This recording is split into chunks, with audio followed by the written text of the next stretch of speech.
prescription for doing a test.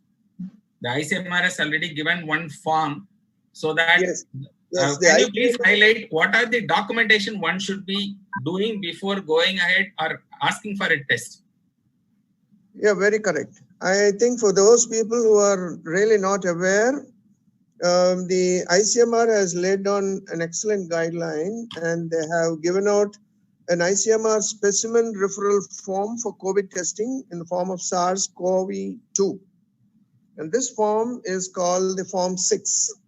And the Form 6 is a very illustrious, self-explanatory, giving all the details pertaining to the patient. And the first mandatory requirement for an individual is to fill up this form before we subject the individual for testing.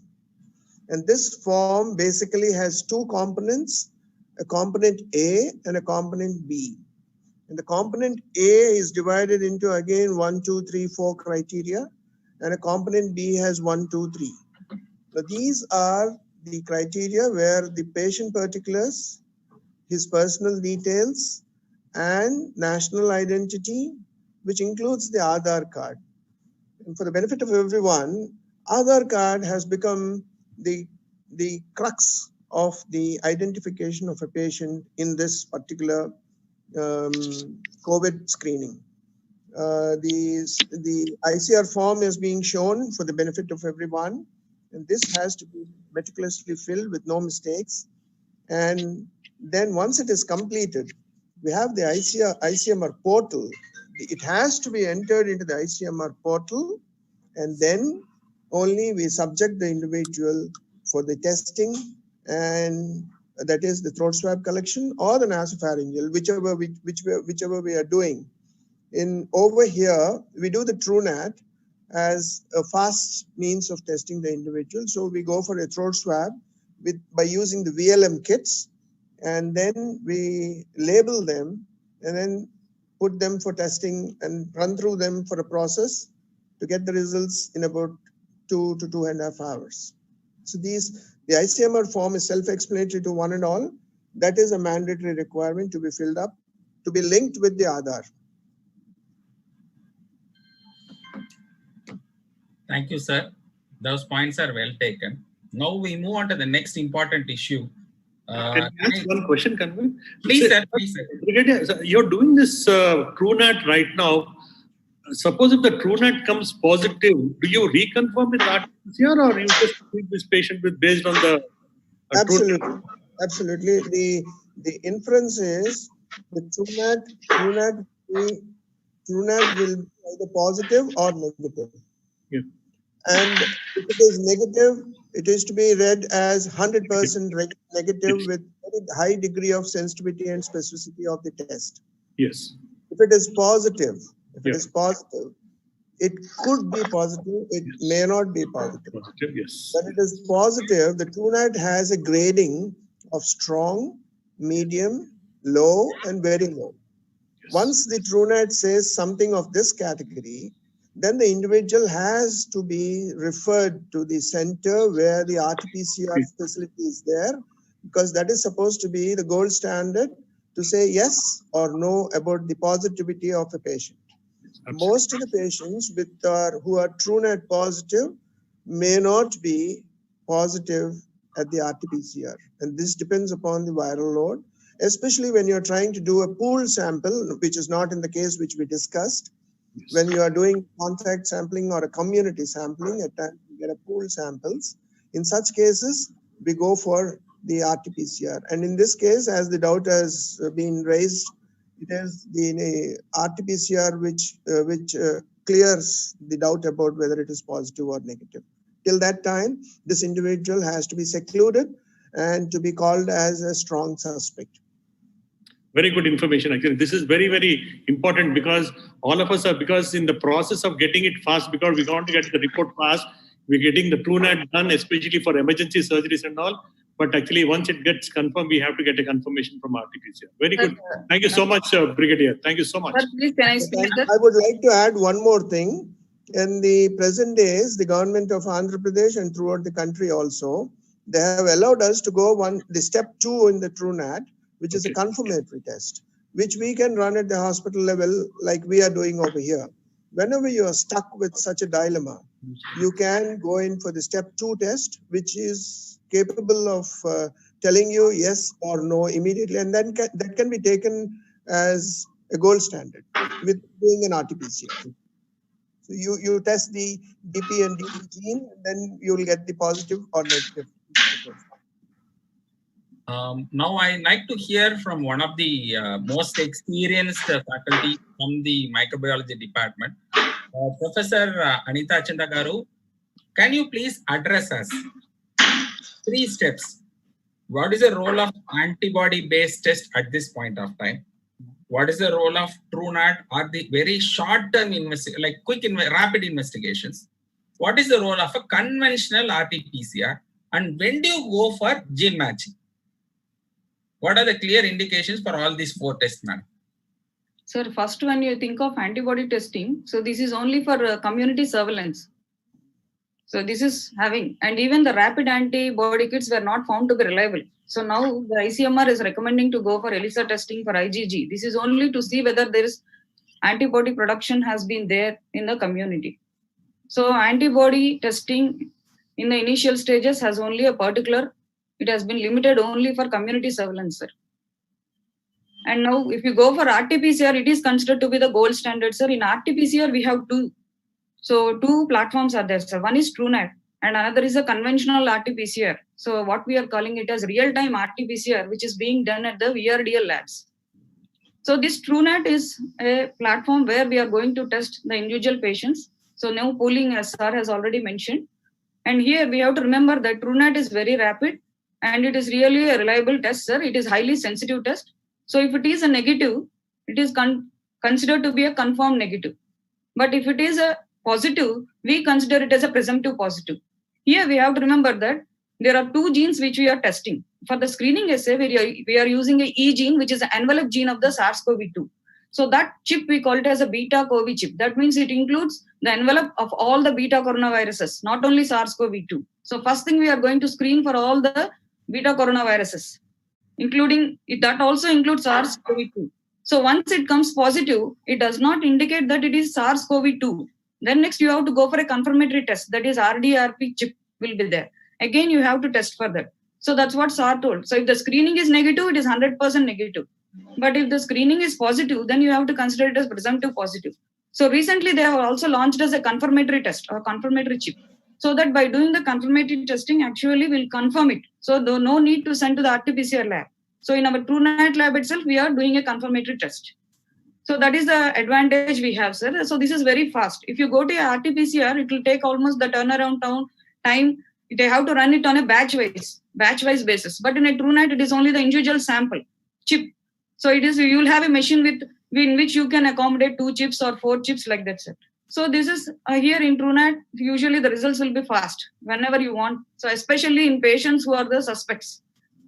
So but the RT-PCR previously has got a role, but now the ICMR has also given the approval for the TrueNAT to do the confirmatory testing. So now we can use this as a rapid tool, sir, for suspect cases. So it will be very useful for the hospitals. So to diagnose the cases and to treat them on an urgent basis or an emergency basis. Ma'am, the next important question everybody has. Now, media is telling the Mumbai strain is more, say, the mortality incidence is more in Mumbai strain. And the strain which has got imported from the Europe, especially the Spanish and Italian group, are the strains which have especially come from the higher mortality zone like Newark or specific zones. Initially, they said you have up to 6 variants. And of course, the Wuhan variant was the lead variant. Is the variants which are, at least in India, at least 6 or 7 centers have done complete genome mapping of the virus all through. Many centers are initiated or identify the proteins which can be a potential vaccine platform. With that in mind, does the variant mean that we have to depend on different type of tests, or all variants can be identified with one RT-PCR, madam? Sir, here already this has been worked upon by the ICMR, sir. So all variants, so they are doing a test so that the all variants will be confirmed by only one RT-PCR, sir. So not that. So all should have that common gene. So all variants. So they're trying to include that the test should detect all variants. So that is the main purpose, sir. So definitely no need for medical personnel to be scared or me worried that we'll be missing out on diagnosis. Yes, Abhi sir. Talvi sir, you wanted to ask something. Yeah, I am a surgeon. I don't know much of microbiology, but as a layman, I just want to ask Madam, that second test that she said was confirmatory. Is this available all over India? Because I have not heard about it in Mumbai. Sir, recently only this has been launched, sir, almost around 2 weeks back. And we have already, so all over India it has been, sir. It has been approved and there are also ICMR guidelines. So if you go to the ICMR website, so and if you can see, there is an advisory. So regarding the TrueNAT testing, and there already ICMR has given an approval for the TrueNAT testing, there where you can see that a confirmatory test is also given and you need not send for an RT-PCR for further confirmation. No, I asked you this question with a reason, because I am handling emergency in inverted commas non-COVID services for general surgery. So I get emergency surgical patients on whom we still have to rely on RT-PCR. So it kills time, which can be actually change in morbidity and mortality of a patient. So if these two tests are available, definitely I have to go back to my institute and pursue this matter that I want these two tests to be done on general surgical, so-called non-emergency, emergency but non-COVID patients. Thank you very much, madam. Okay. Talvi sir, is your doubts cleared, sir? Can we move on to the next issue? Yes, please. Now I like to call upon the next important person, the most important national situation, obstetric work. Can I have Professor Ramakrishna Paramahamsa, sir? Sir, are you with us, sir? Ramakrishna, sir? Is it pediatrician? Yes, sir. No, sir. Actually, we discussed in the afternoon. Yes, sir. Please, sir, activate your video, sir. The one Right, thing which have gone in spite of all these lockdowns, issues, hospital regulations is the maternity service. All through the India, the only service which in fact all the surgical specialization, trauma departments were all instructed unless it is life-threatening, do not operate. The only department which had the green signal in spite of all this difficult situation was maternity service. Yes, Ramakrishna sir, the next important question will be, having this evening is exclusively told for COVID positive situations. You would have been handling COVID positive mothers and you would have attended to the immediate postnatal issues, or you would have gone for baby resuscitation or baby care for the normal delivery as well as for operative deliveries. What is the present testing scenario for a positive mother giving birth to a child, sir? For when will you retest the mother, and what are the testing things for the child, sir?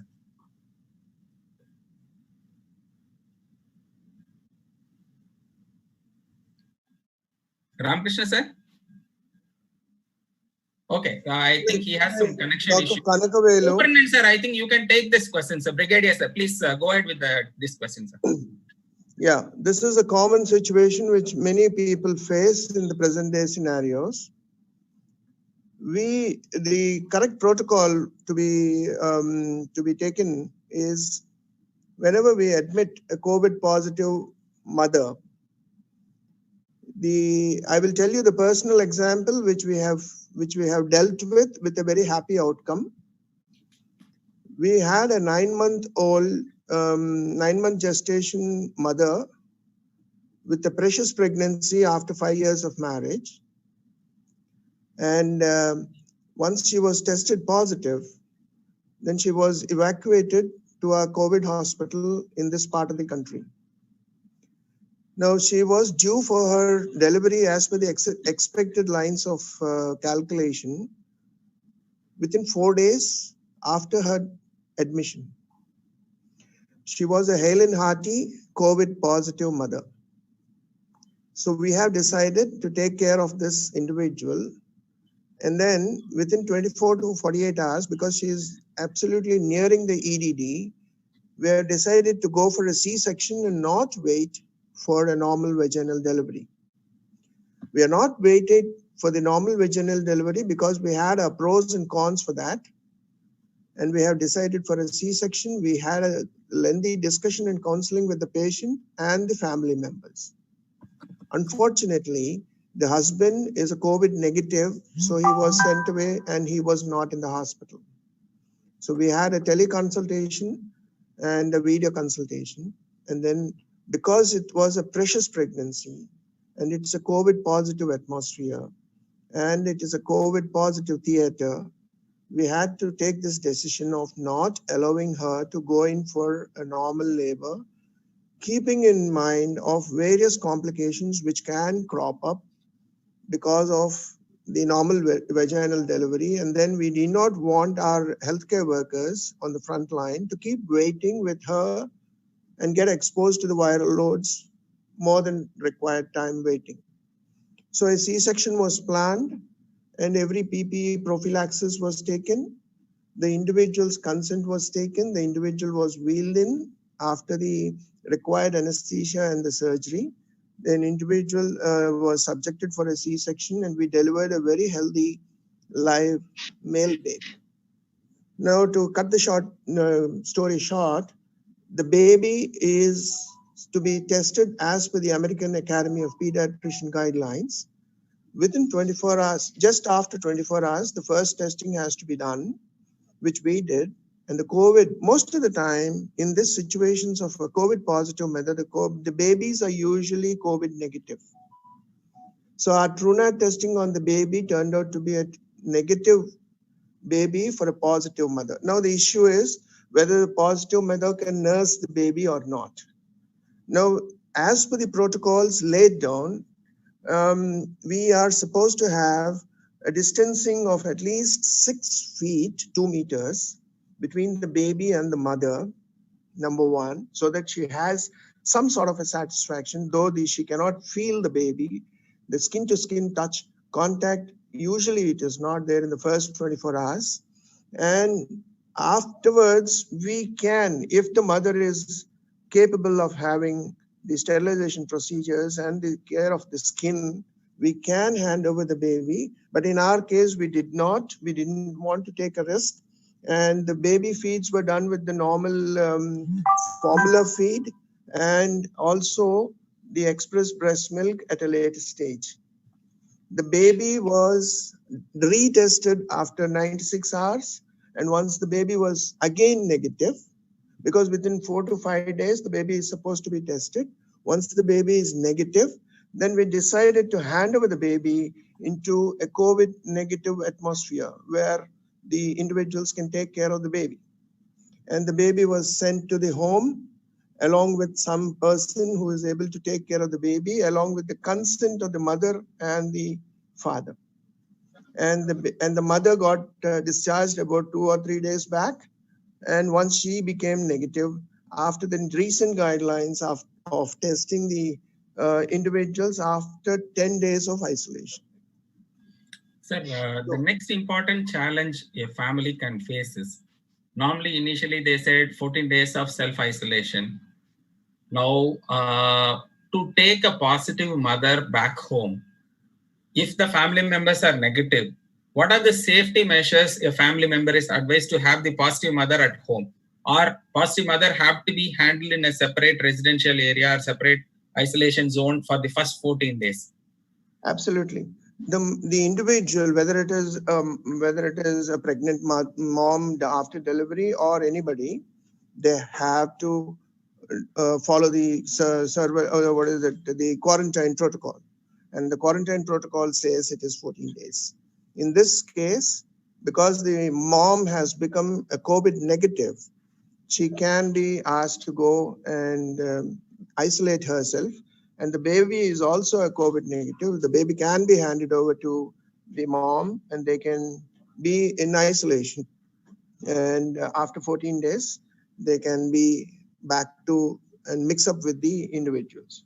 So what the mom is supposed to do is the surface cleaning, washing hands, and keep the baby as far as possible, except for nursing. If she wants to breastfeed the baby and have the satisfaction of breastfeeding, then the skin should be adequately cleaned, as explained by the healthcare person, and and she should don an N95 at the time of feeding the baby. That's a mandatory requirement. Thank you. And the baby has to be given on day one. We did give the baby the normal vaccination as per the standard protocols, which included BCG, oral polio, and the Hep vaccine. I have a question for you here, if you don't mind. Murthy sir, before going into your question, let me finish one important connected question, then definitely I'll get back to you. Ramakrishna sir, are you with us? I think he still has challenge. Please, Dr. Murthy, go ahead. Now, N95, we have a bit of a debate at the minute. At this point of time, N95 is being challenged both by the CDC, NIH. They say a 3-layer mask is sufficient enough. So I think... No, the question is not for the mother. If the mother is COVID positive, yeah, and the child is not, okay, will N95 take the child? I think, Brigadier sir, I think you can take the question. I do not have experience in handling children indirect. No, it's not just children. Okay. At the minute, today, the biggest debate in our health system here, today, literally today. Yes, sir. I'm about to go back with my respirator. Okay. I've been asked to see if I can use alternate ways, because respirator protects me. But if I'm a carrier or if I'm a positive COVID positive person, it doesn't protect the patient. It doesn't protect the staff. So you are bringing a different question at this point of time. I will address to that. We have those questions coming up a little later. Fine. Let's park it. Let's park it when it is appropriate. Okay. Let me address to that. Definitely, I keep this in mind. We have a different set of scenarios where these things will be taken into consideration. Ramakrishna sir, are you with us? Yes, sir, very much. Sir, I would like to ask you, now it is more than 100 days of this challenge. Initially, they said regular vaccination have to be stopped. Later, they said if the child is not having SARI symptom, you can give vaccination. What is the current vaccination protocol for COVID positive mothers having their child or COVID positive family member having a child which is due for vaccination, sir? So vaccination is a priority in children. Okay. And see, on day one, we will give hepatitis B. Right, sir. And we go on testing the baby. Once the newborn is negative, we give as per schedule. Right, sir? Yes, sir. Am I clear? And subsequent, like second month and the third month, 45 days vaccines and the 90 days vaccines, what is the protocol, sir? The most important is every newborn born, irrespective of the mother is COVID positive or negative, shall have all the 3 vaccines that are to be administered at birth. And second priority is you cannot postpone the primary vaccination that is to be given at the age of 6 weeks. See, the primary vaccine at any cost they have to be done at birth and at 6 weeks. Yes, sir. The next vaccines are to be continued as per schedule, even though it is a little bit late. Up till 1 month extra, it's okay. But Point taken, sir. the child shall take all the vaccination with prioritization to influenza vaccine, pneumococcal conjugate vaccine, and measles containing MMR. Right. Yes, sir. Thank you so much. So even if there is a lag in the regular dosing schedule, people have to catch up till 1 month delay is accepted. Am I right, sir? This is like a very nutshell of your message, sir. Very much correct. Right. Thank you, sir. Thank you. Now I move on to the next important question. Can I have Professor Abhay Dalvi, sir? Sir, the most important challenge for a healthcare worker, especially I could see the experience and the knowledge levels what a COVID positive hospital has. Professor Brigadier Murthy sir was very clear in all the specialities and he was directly involved and could take up the questions clearly. But you are in a different situation, sir. As a professor of surgery, You don't directly handle COVID positive, that is people who request or require COVID positive care. You are planning for a surgery. For example, let us keep a perforation peritonitis or for a trauma hemoperitoneum. Patient is known COVID positive. How do you handle this, sir? You tell COVID as a priority there, or how do you disclose? How do you handle the family in a non-COVID situation, sir? Okay. See, we have got a very set protocol for a surgical emergency that comes into the casualty. The first stage is a complete history that is taken by the front healthcare workers who evaluate whether the patient is likely to be COVID positive or no. It includes various parameters, including travel abroad, etc., fever, signs of cough, etc. Only if the patient is cleared out of all this, goes to the main casualty. The casualty re-evaluates these patients. Then, if there is a single suspect history or examination that is elicited, the patient is directly sent to the medical side who actually evaluates these patients for possibility of COVID. It's only when the patient is cleared out of all this. Now, I'm leaving aside patients of trauma who are in shock and it's a life-saving procedure, which I can talk a little later. But these are the patients who can wait for a period of maybe 4 or 6 weeks, 6 hours before the patient can be actually taken up for surgery. So when the patient is received by surgical triage area, the patient obviously undergoes the whole gamut again, and then we decide on our own whether the patient requires a COVID swab or no. Completely, the decision remains with the medicine people who are treating COVID areas. So we are left at a bifurcation of two roads. We either don't get a RT-PCR done, we don't have this true whatever that investigation was talked about, or take up the patient for surgery after adequate resuscitation. The question is, what happens if the patient comes positive in the post-operative period is a big dilemma that we are facing. I believe in the program, this is going to be discussed by someone else, so I will not get into it. Now, let me go to the other side where the patient is strongly positive, in the sense suspected to be positive. Now we have to triage again these patients into absolutely requiring surgery before the report comes, because we don't get rapid testing. We have to wait for RT-PCR, which takes about 6 to 8 hours for the report to come. If possible, we wait for 6 to 8 hours. Otherwise, we operate on such patients with full PPE, all precautions taken as if the patient is COVID positive, and shift this patient to an isolated area in the post-operative period without mixing them till the report comes. If report comes positive, this patient is transferred to a COVID area, which is completely managed by medicine. Let me go on record that in every COVID positive ward, a surgical resident to the tune of third-year resident is placed to monitor and the post-operative care, so that many people don't have to go and visit him or her in the post-operative period. In case the patient is negative, the patient is shifted to the proper wards, whether it is ICU care or no. So we have a ICU care facility which is purely non-COVID.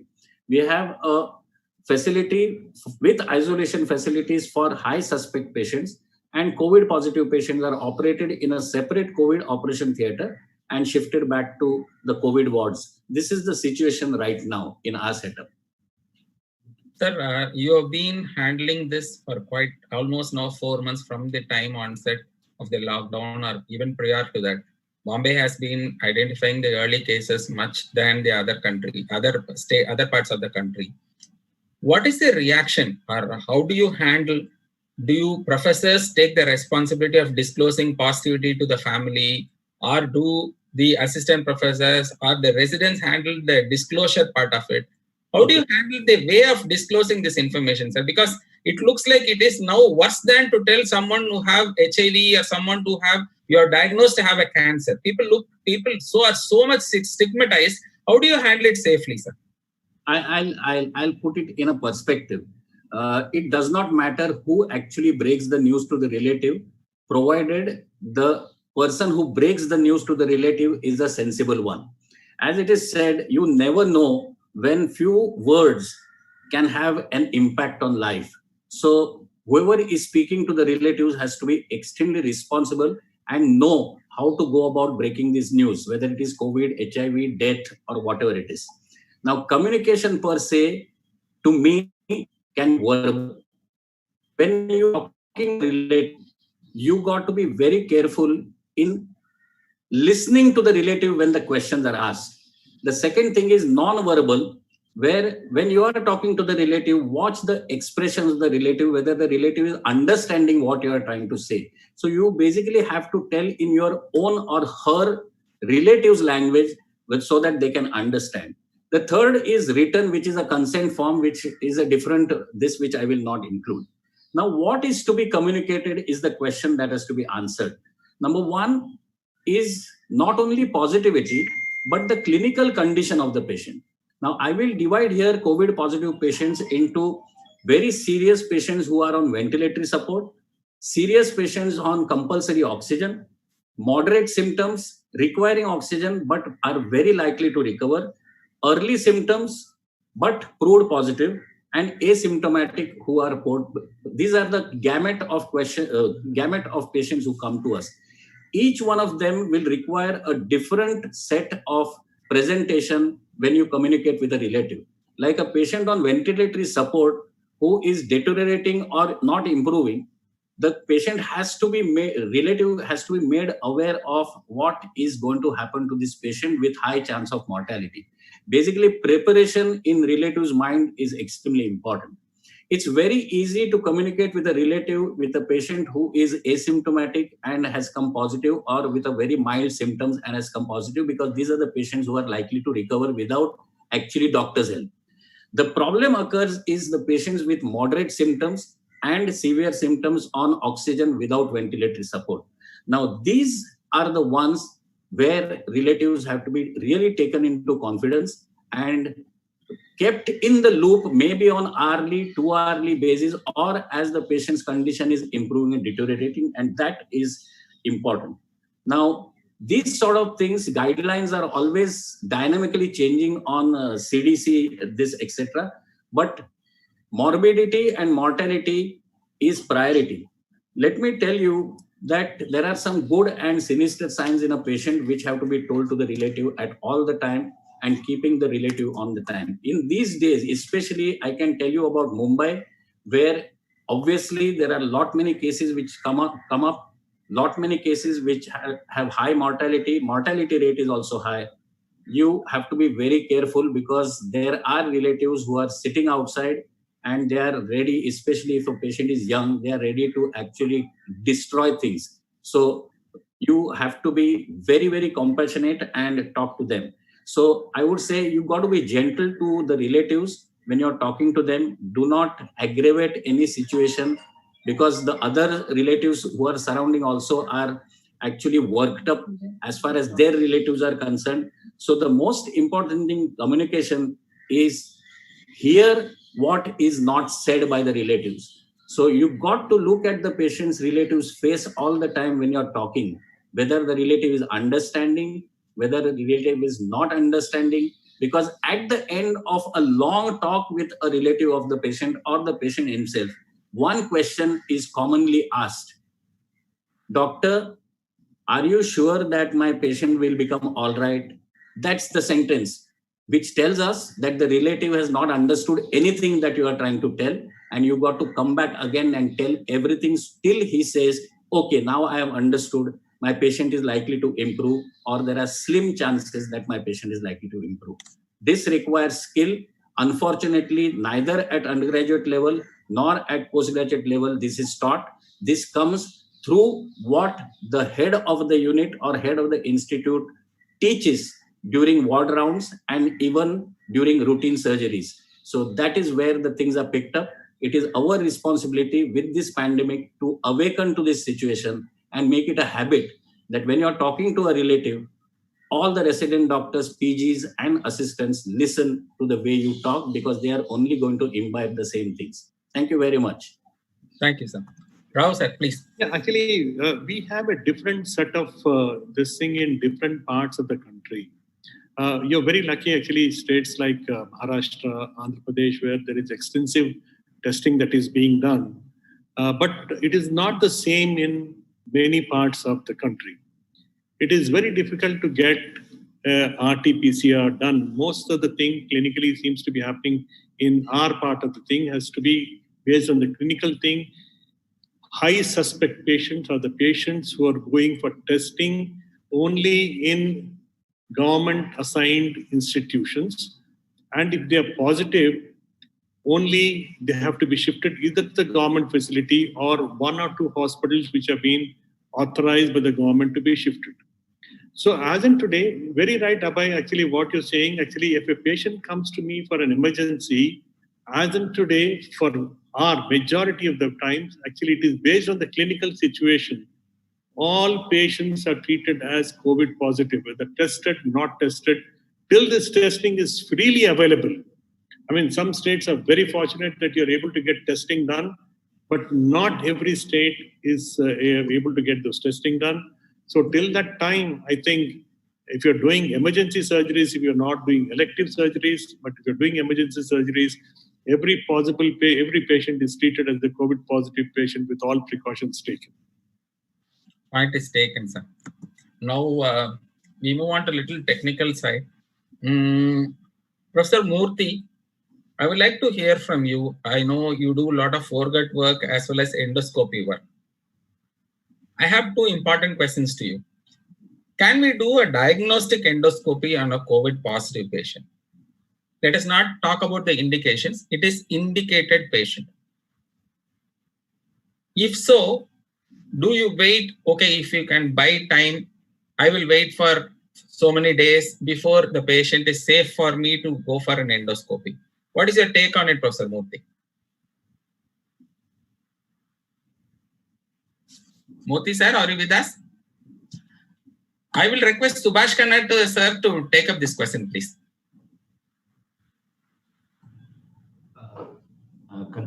Thank you, Kanagavel.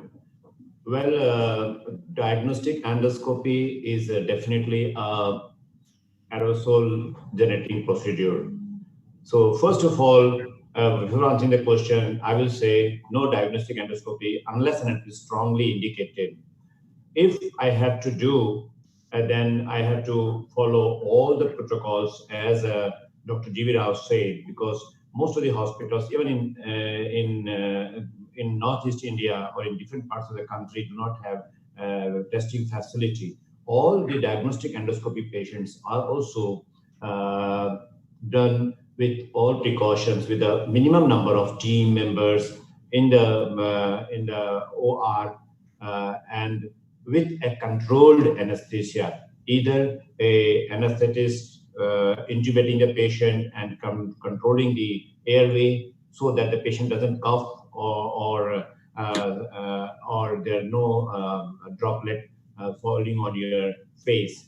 So for me, diagnostic endoscopy is no. If I have to do, I'll do with minimum number of staff. I'll prefer to do in a with all precautions. I'll prefer to do with a complete PPE setup. And of course, regarding negative and positive pressure operation theater, we have talked a lot. So I'll do that way only. Thank you, Kannad sir. Now I move this to the next level of questioning to Dr. G.V. Rao sir. You do endotherapies. See, it is very, very pertinent. Now endoscopy is replacing many surgical procedures into an endotherapy based procedure. So the indications for endotherapy is not now question. Let us talk from the situation. You have a COVID positive patient who is indicated for an endotherapy. You have tests in hand. They have RT-PCR positive. 4 to 5 days after RT-PCR positive situation, patient needs a pancreatic endotherapy. What will be your approach towards this scenario, sir? Now, this actually a very good question, Kanagavel. Actually, now we categorize these patients as to mild, moderate, and severe risk at having this infection. So any of these patients, now we're saying a COVID positive patient actually tested positive, obviously it's a high risk.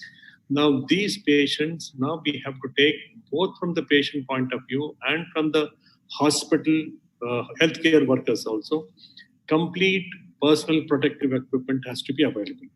It has to be done preferably in theaters with negative pressures, if possible, or designated theaters with full protective equipment under general anesthesia. And we have umpteen number of modifications that they're using to cover the head end of the patient during this procedure to prevent this aerosol from spilling over. And also we should have good suctioning equipment in the theater. Make sure, especially if you're doing something like wall of necrosis, make sure that you have adequate suctions, multiple suctions available in the theater, minimal number of people, under full general anesthesia, full protection to both the doctors and to the patient. These procedures have to be done. Because right now, though there is no data to show whether this COVID is seen in the pancreatic necrosum, but there is adequate data to show that COVID is found in the peritoneal fluid. Once it is found in the peritoneal fluid, we take it for granted that even the pancreatic necrosum or the fluid should have some COVID. So these patients have to be taken with utmost care, both during the procedure and after the procedure, and have to take all possible precautions to dispose this properly. These are very, very clear indications actually that we have to do. So as far as possible, we try to avoid any of these elective endoscopy procedures, but a wall of necrosis, symptomatic, worsening general condition, it has to be done. It has to be like an absolute surgical procedure with all PPEs and all precautions taken. So how do you handle the post-procedural reprocessing component of these scopes, sir? Because it looks like they also have to follow the same amount of standard of PPE, which is being advised by the people who are during the procedure. Yes. Post-processing, the reprocessing of the equipments and disposables also look like a big challenge. Yes. How do you handle that part of it, sir? Now, see, it's a very good question actually. Now, these, I would personally believe that any of these centers, actually, if the patient has to go for an endoscopic treatment for any emergency, any endoscopic therapy, these patients have to be referred to only centers which have this proper cleansing, disinfecting equipment, which can be absolutely used to disinfect both the scope completely and also the theater. I do not advise these procedures be done in any peripheral center which does not have ways and means to disinfect the protocol-based endoscopic disinfection system.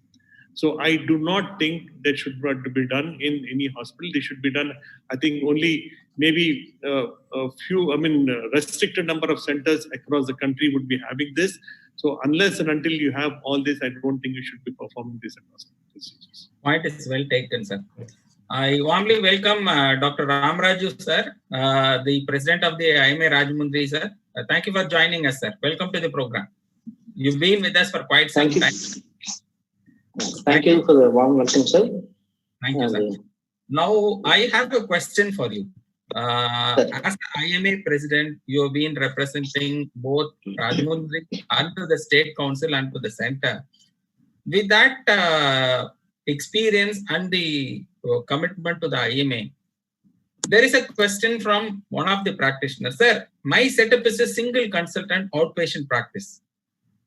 Can I start my practice? Number one. Number two, if I am to start, what precautions and infrastructure changes should I have to restart my practice? Can you briefly address to this pertinent question, sir?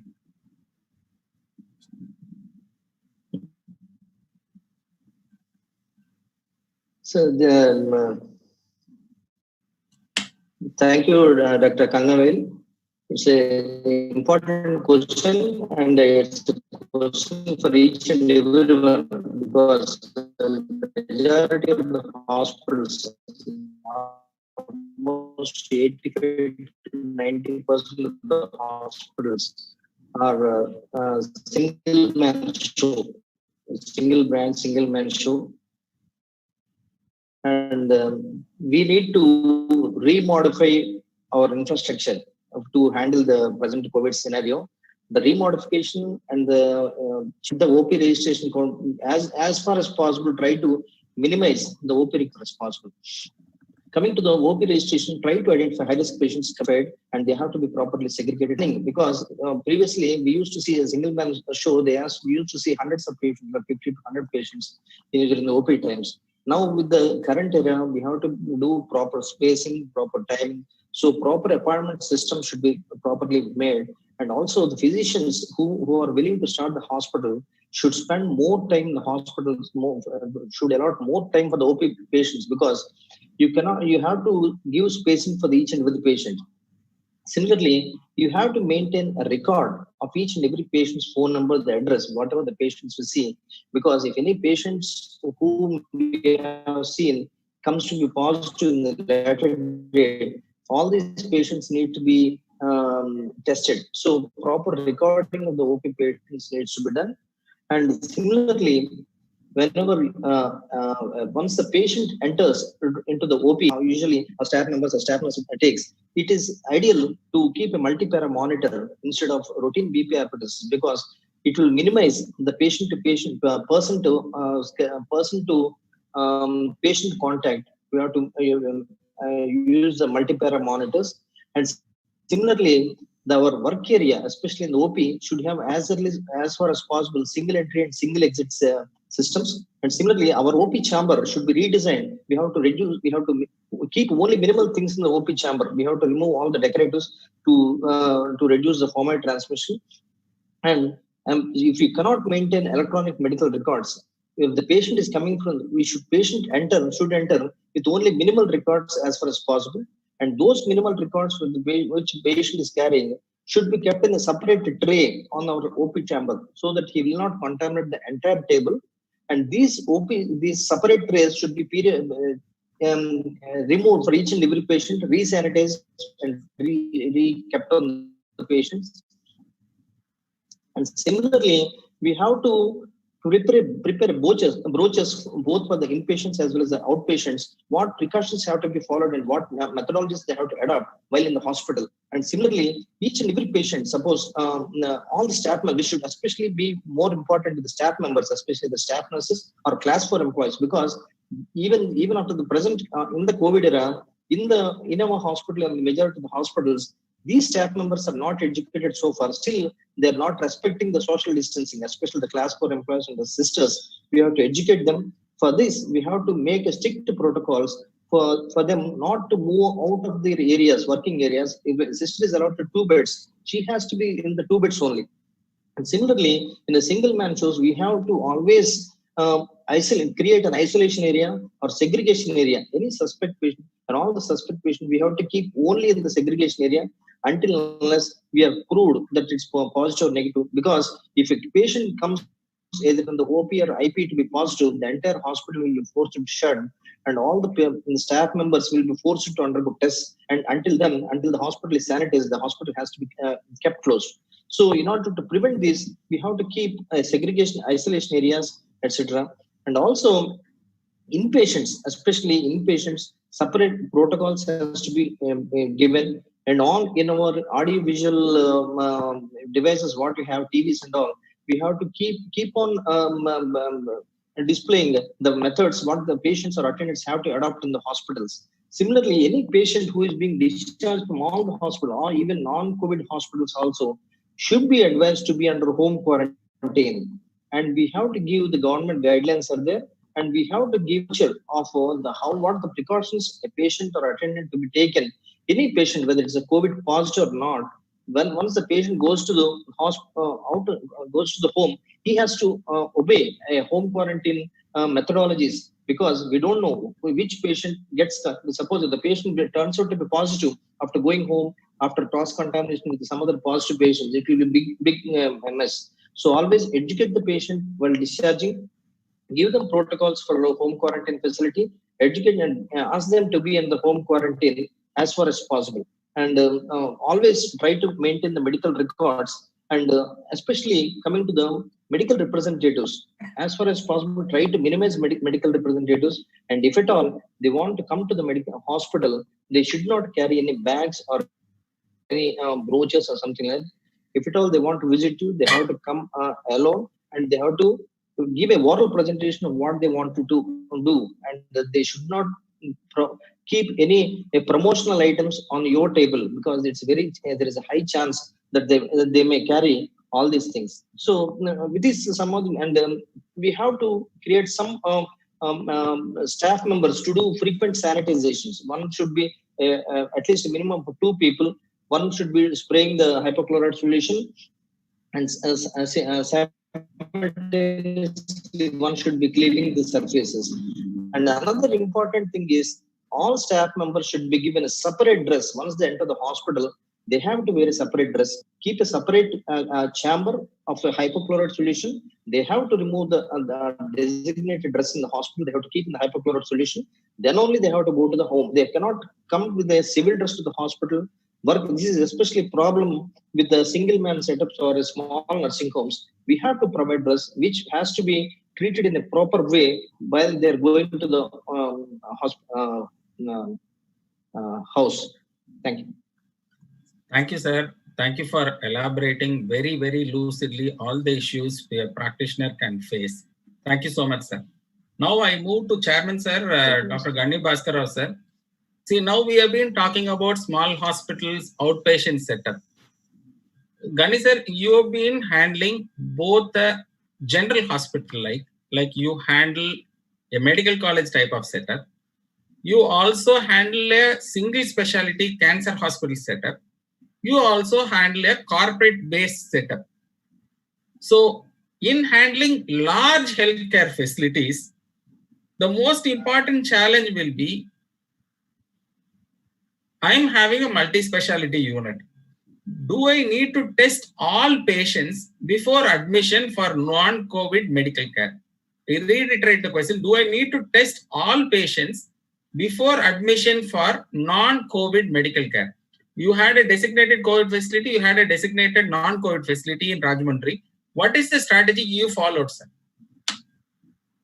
Yes, mainly for the non-COVID hospitals, the cancer hospital, Swatandra Hospital, what we are doing, we are making the separate outpatient department outside the hospital, making complete for all facilities, and we will take the total history and total temperature, all things, and the total any possible possibility of the positive patient, you'll go for the precaution. If you're not positive patient, you'll treat like a patient as to the regular precautions possible. And any emergency if you are taking or any things, like a previous the slogan that any patient is a HIV positive, things like that, do the operation like that. You take the precaution when the HIV much more in the country and the world. Like that, any patient is you think is a positive patient and COVID positive, take the history, take the surgery. And or if you got a time permits, you get the, because in Rajahmundry, we got a good facility and TVNAT and RT-PCR, and we can test the patients and get the report within 2 to 3 hours when they can go for the surgery. Like that, we are maintaining the things. One more thing, and now the things are come now. Already GV Rao sir told that, and I had to change your total protocol of the operation theatre, ICC, all set up with a negative pressure. And what is negative pressure? When a negative pressure, when a patient is doing emergency surgery, if the patient becomes positive on the report because on the during surgery or the after surgery, if you want to get the viral load, you have to get the negative pressure from the theater, get all the air out. At that time, your faculty, your staff, your other people are safety. Like that, all the precautions taken going for the surgeries. Thank you, sir. Thank you. Now, I move on to the next question. Kanikal, can I just ask one question? Please, sir. Ganni Bhaskar, actually, it's a very good thing that you have extensive facility for testing these patients who are getting admitted. Now, there seems to be some concern about this. Actually, some people are okay with getting the thing tested. Some people are absolutely vehemently denying any testing of COVID on them. There is a certain section of people. The question asked is actually, I'll not take any examples, but when we ask them that should go through COVID testing, they'll say asking, are the healthcare workers tested? Now, what is your... I'll tell you, it's a small example. When recently one of the patient, as per the carcinoma gallbladder, the patient admitted in the cancer hospital, the patient routinely we send it for test. That is a Muslim lady, and when the test is went there, and immediately DMHO is called me that stating that I am not identified this patient because I am not getting the patient, and she is positive and TrueNet positive. Immediately I want to get when I got a phone call, she is in the hospital. And immediately I called my people, and the patient is there, and immediately I identified the patient. And all the people are run away, including the doctors, including the staff. So many people are run away, including I am unable to get the food for the patient also in the night. And only my son-in-law, he is a surgical oncologist. He is one of the 10 surgical gastroenterologists. And immediately we made a quarantine for them. And we got the RT-PCR. And when I come to RT for 36 hours, and he is becoming into. And is a good thing. That's why.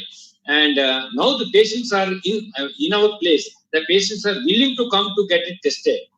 The SAP is getting tested, and the people are attendants also getting tested. And the orientation is entirely Andhra Pradesh is different. Why I don't know. Point is taken, sir. In fact, I have to have one question from Dr. Mortha Vamsi. Sir, I am Dr. Vamsi from Rajahmundry district. I am happy that all the indications for admission and indication for testing are so well discussed.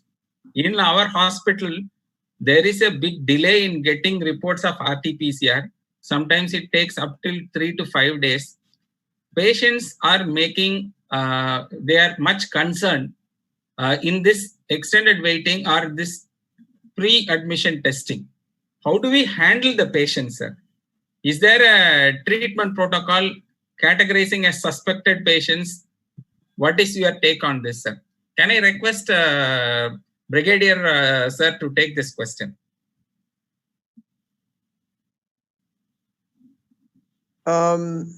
Before I answer your question, the gentleman who has asked Dr. Gannivaskar about his doubt about there is some resistance from the patient's side saying that are they comfortable with the doctor, and the doctor's status is not known. So I think the time has come. They have a right to know whether the doctor is COVID positive or COVID negative, or a doctor is a suspect. I think it is worth, in case if you have already dealt with a suspect, it is worth that the doctors get themselves tested, and you can exhibit on your OPD that you're being looked after by a COVID negative doctor. And second thing for you, if the patients are so... But is it valid for 14 days only? Yeah, definitely. It can't be. It can't be until and unless the individual becomes a positive and then becomes negative. Then only you will be probably having some sort of immunity passport. Otherwise, you can always get it tested, and that speaks volumes to the patient. Whether it is 2 months old or a year-old test report, they all think that the doctor is negative. Number one. Number two, for the doubt which Dr. Kanagavelu has asked, if the patients are so impatient of waiting and to get a test, there's no two ways for it, and there are no shortcuts. The country is going through a very difficult period. We are heading for trouble in coming few weeks. July is supposed to be the biggest challenge thing which is going to happen. We cannot, and the patient cannot dictate his whims and fancies on us. If they don't want to do it, they can pretty well go back to their home. We are doing in their interest. Dr. Murthy from UK. Professor Murthy, are you with us, sir? Professor Murthy from Scunthorpe, UK, are you with us? I think we are not able to get him online. In fact, I have to share my personal experience in the last 2 days. One of our practitioners is a senior physician, got educated in Maulana Azhar, Delhi, and he's a very, very talented, highly skilled physician.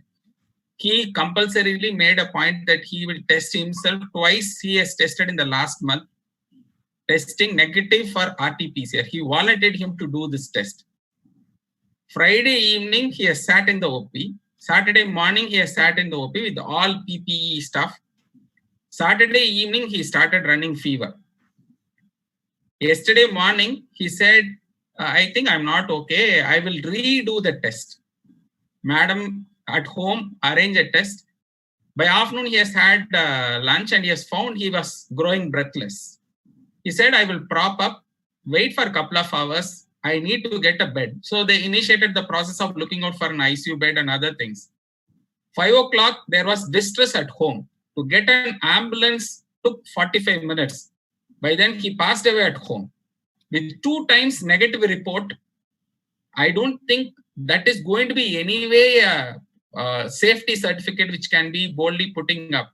This man, in spite of being in the medical profession, it looks like the disease takes revenge in a different fashion. It is very well discussed, mild symptom, moderate symptom, or severe symptom. In medical professional, being himself a critical care physician, the end was within 4 to 6 hours before even they could realize that such a thing is going to happen. Fine, this is one part of the thing. But the next challenge for all of us here is, in fact, Murthy was asking the same question. On the day of surgery, if the patient is going to ask us, or on the day of endoscopy, if the patient family is going to ask. In fact, I should put on record, Abhay Dalvi sir asked this question 2.5 months before. When we had an international COVID update with RCS team, GV Rao sir was also part of the team. I did not ask that question considering the sensitivity of the question. Now we are forced into a situation that we need to discuss this issue. Abhay sir, what is the answer for your question which you asked 3 months or 100 days before? What is that you follow in your department, and what is your take on health professionals having a certificate telling I am negative today? See, I had asked this question 2.5 months back for simple reason that there are some institutes in Mumbai who would not give you an attachment unless you have HbSAg, HCV, and the third one, HIV. COVID. It's done on yourself, then only they give you attachment. So basically, there are many consultants who do not want to undergo and do not take that chance of getting investigated. But let me be very fair. That's how I had asked this question, because there is going to, I still foresee, and the thing has come up today, that at a given point of time in this pandemic, when a patient comes to you, he has every right, according to me, to ask you whether you have got tested, and is it possible that the thing is going to percolate to me from you. So as far as myself personally, I've been tested on 3rd of April. I've been tested on the 15th of May. Both the times I'm negative, so I'm confident enough to tell the relative as of now. But as you said, I don't know. Tomorrow, by the time this program ends, I may have a running nose. And I don't know, but tomorrow morning you may say RIP as far as I'm concerned in any WhatsApp group. That's the way this virus is hitting. See, the problem is the other viri that we test routinely in private setups and some government setups for these 3 viral markers so that we don't get infected. They don't hit you so bad. Here, this is the person where the range of hitting is enormous. From 4 to 6 hours death to person carrying it for I don't know how much time.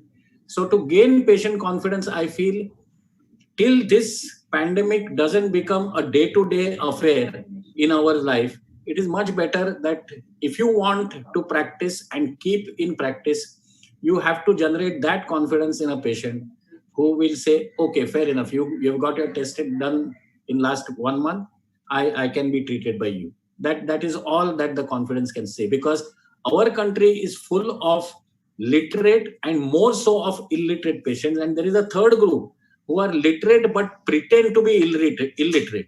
And they are there to point fingers at you moment they become positive. That middle group is extremely dangerous. The literate ones will understand, illiterates will never understand what is happening. That is the way I look at it. My patients are both government as well as private. I need to play safe, but one thing for sure, I do not touch a patient. I don't run an OPD. I don't touch a patient in my private, even if it is a dire emergency. I send it to someone else who are ready to venture into these adventures. But by default, as a government servant in my hospital, KEM hospital, I'm forced to look after. There also, I don't mind not hiding my age. I'm 60 plus, and my juniors who are well versed do not even allow me to come anywhere near the operation theater, and I'm very proud of them. Thank you. You are in fact blessed that way with having such a good team who have taken care